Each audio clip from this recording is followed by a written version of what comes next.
to know a lot. I started listening to your workshops since the beginning of this year, and I feel that I'm still crawling, even though I can relate to everything that you speak about, and I agree. But there is an area in my life that I have a hard time.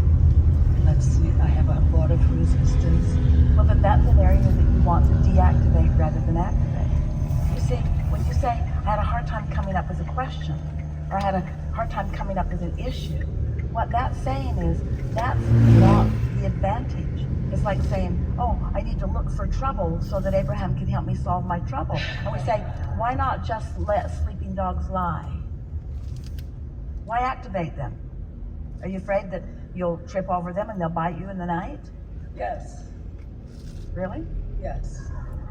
I understand what you're saying, and well, yeah, I understand what you're saying, but Let's just ask you some questions. We're asking all of you, but these are specifically pointed to you. Would you rather feel good than bad? And these questions are going to sound silly, but we really want you to take them as serious questions. Would you rather feel good than bad? yes. And can you tell the difference between feeling good and feeling bad? Sometimes I can't. Well, then poke at it longer and it'll become more clear. You see, we don't believe that that's true. We believe that you can always tell the difference between what feels good and what feels bad. Sometimes you can get focused upon something that feels bad and badder and badder and badder and badder and badder, but there's no question in your mind that it doesn't feel good. Some things feel worse than other things, but some things feel way better than other things. And so our question to all of humanity is, why would you ever spend any time focused upon something that feels bad? And the answer to that has to be, because I don't know any better. Because I don't know about law of attraction, because I don't understand that my inner being isn't focused there. It has to be a misunderstanding of the laws of the universe. There is no justification that is valid for why anyone would stay focused upon something that doesn't feel good. They're just not that masochistic. Okay, so let me just be more specific. Does it make you feel bad? No, it's not for that reason. It's that sometimes I cannot see on that specific situation what is the least resistance way. But here's the thing. So that's like saying, I'm at a buffet, and here are 50 things over here that are delightful. They're good for me, they're good to eat, I like them, I really, really like them. It's the most magnificent spread of buffet that I've ever seen anywhere. And over here, there is an item that every time I eat it, I vomit. Let me see, what should I eat? Yep, I better eat that. I better eat that bad thing, better eat that. Why? Well, my mother ate it, her mother ate it, it's just what we do. Okay. And we say, that's just dumb. Yeah, I hear you. You know better, you can tell by the way you feel. But there is this human, maybe even universal, desire to make what is bad feel better. Law of attraction just never lets that happen. You can't take what feels bad and make it feel better. But you can focus on what feels good and cause it to gain more momentum, which will cause what feels bad to not come into your experience anymore. The misunderstanding is that, and you sort of started that way, you said, I've been really trying to think of what I might ask. And it's sort of like, I need to find some issue that is really worthy of digging into and solving it. No, it's not that. No.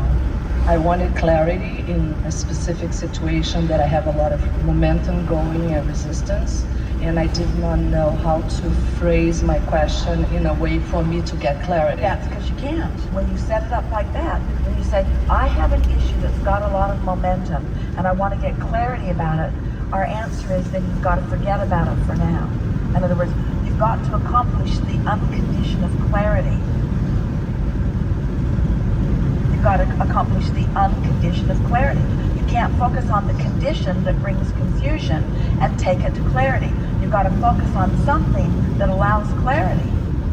And something that allows clarity and something that allows clarity. And after a while, confusion will just fall by the wayside because clarity is what's dominant with you. Does that make sense to you? Yeah, it feels that I have done that before and it didn't. I end up going back to actually the problem because it is something very present in my life. So we understand things that feel present in your life remain present in your life because they keep being present in your life. And we know that you want to say logically to us, I just can't pretend that it isn't there. And we say, but you can diffuse its presence by thinking around it. You can refuse to look at it so specifically. You can look at it more generally. You can look at it in a bouquet of other things. You can put it in the context of all things. You can be saying, all of these things are working really well, and then here's this little budding thing that's in it that's not working so well. In other words, you just got to find some way to diffuse it. But you cannot pinpoint a problem and ask it to go away. It defies law. In the moment that you pinpoint it, it will become more. And it will get bigger and bigger and bigger and bigger and bigger until eventually it will demand your undivided attention. There's just no getting around it. Law of attraction makes it so. So, okay, can I ask a question regarding actions? Yeah, I do have the tendency that, go to action, wrestle, take to the ground and try to solve the People do problem. because they can see some results with action, but it's paltry, pitiful, puny progress. Okay.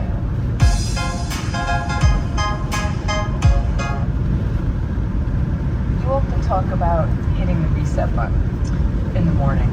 We all, I'm sure, listen to your recordings as sort of a reset button over and over again.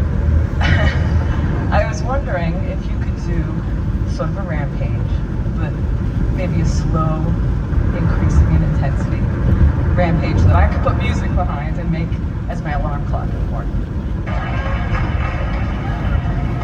And I'll share it with you if you want. It would be even more effective if you would do it in your own voice. Think About things that matter to you. but I love your voice. It would be even more effective if you would do it. Because you know what it is that you want to know. Of all the things that you've heard from us, what is the thing that you know most? What rises to the most important? That if I follow my bliss and just do what makes me happy, everything will be great. We agree. And what are some terms that you also use? Follow your bliss, meaning I've tried this, by the way, using my own voice, and there's a lot of resistance with listening to myself. This is going to drive me crazy. So I have tried that. so. Do you find that arguing for your limitations is helpful? Is this something that you do on a regular basis? Well, we weren't actually coaching you into the actual dialogue that you're asking for.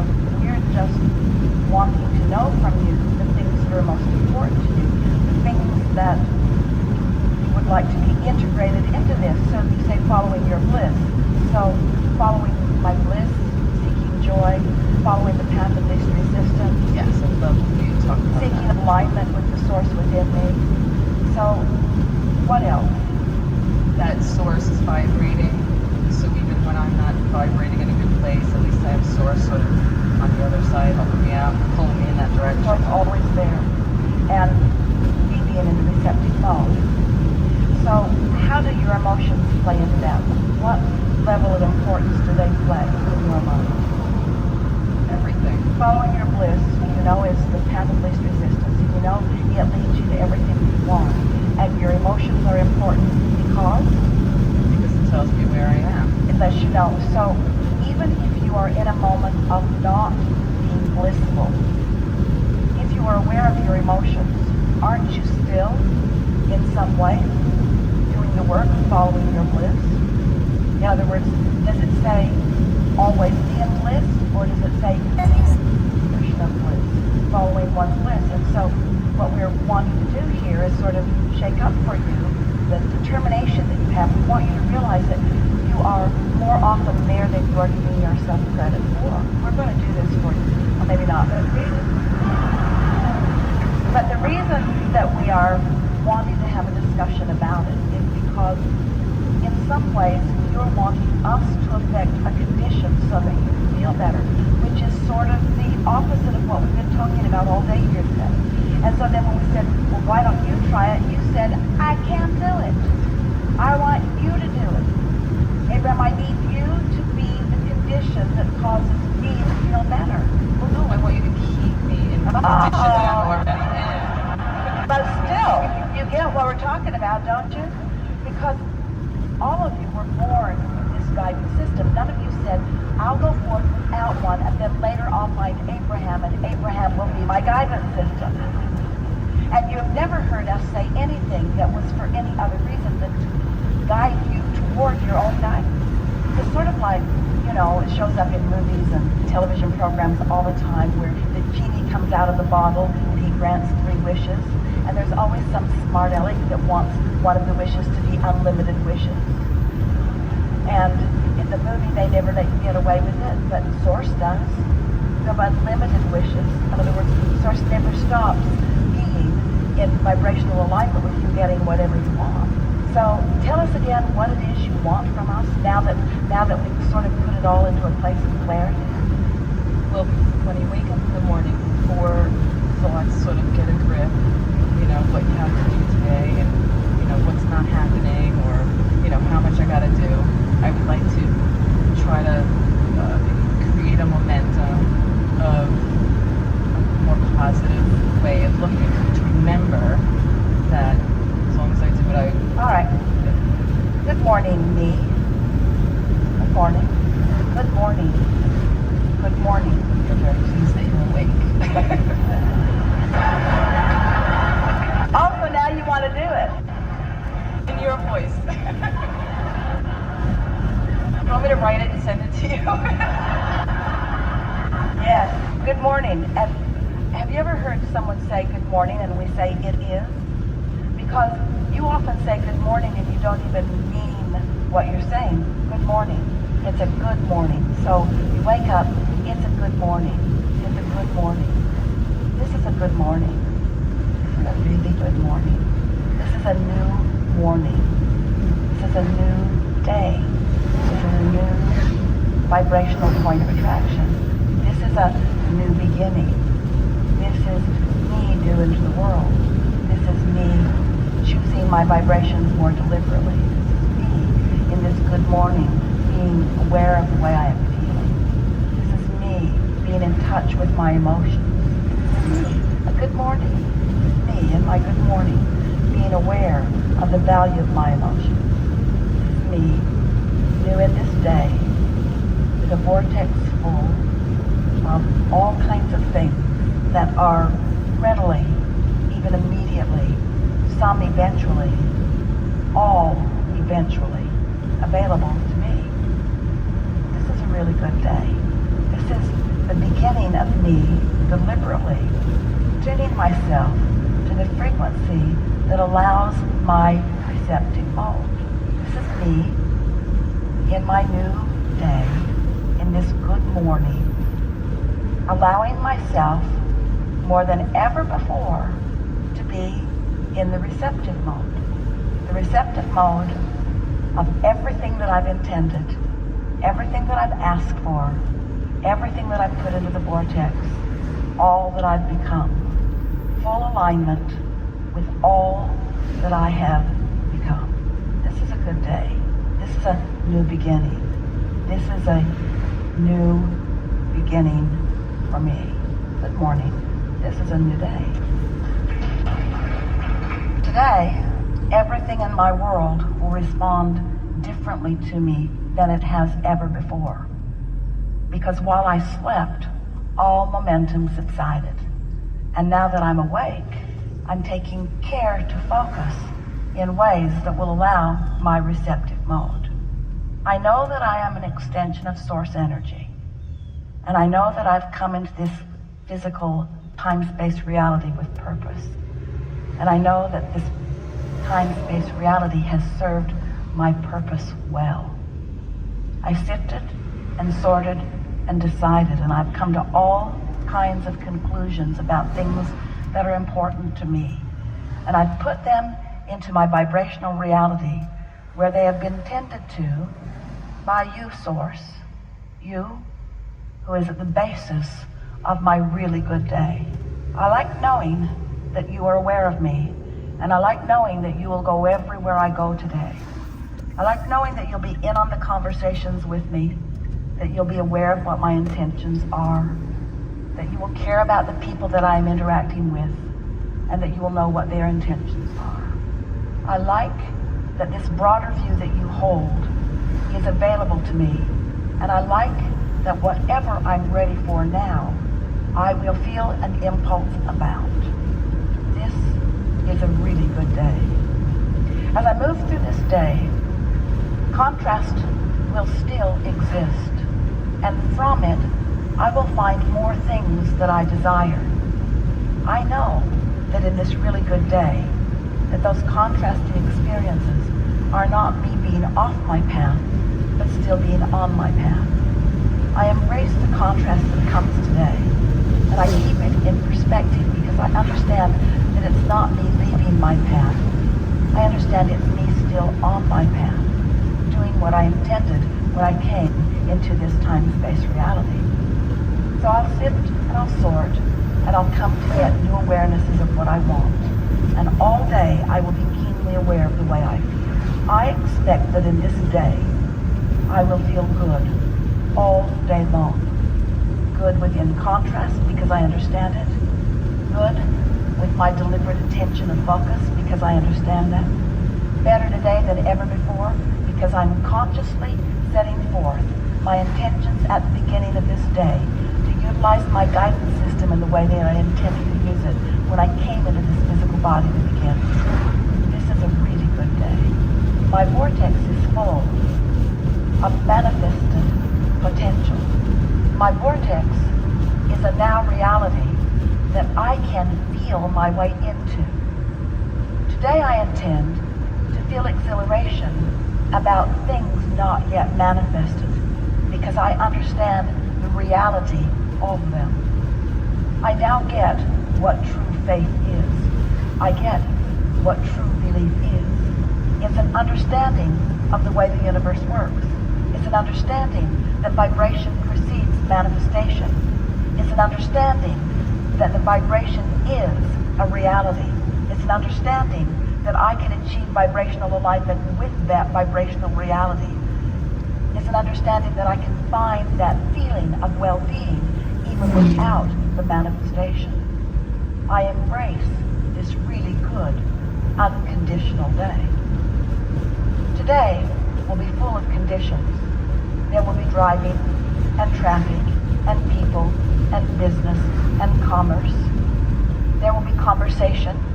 There will be all kinds of information about all kinds of things. And I accept that as the basis of my manifested reality.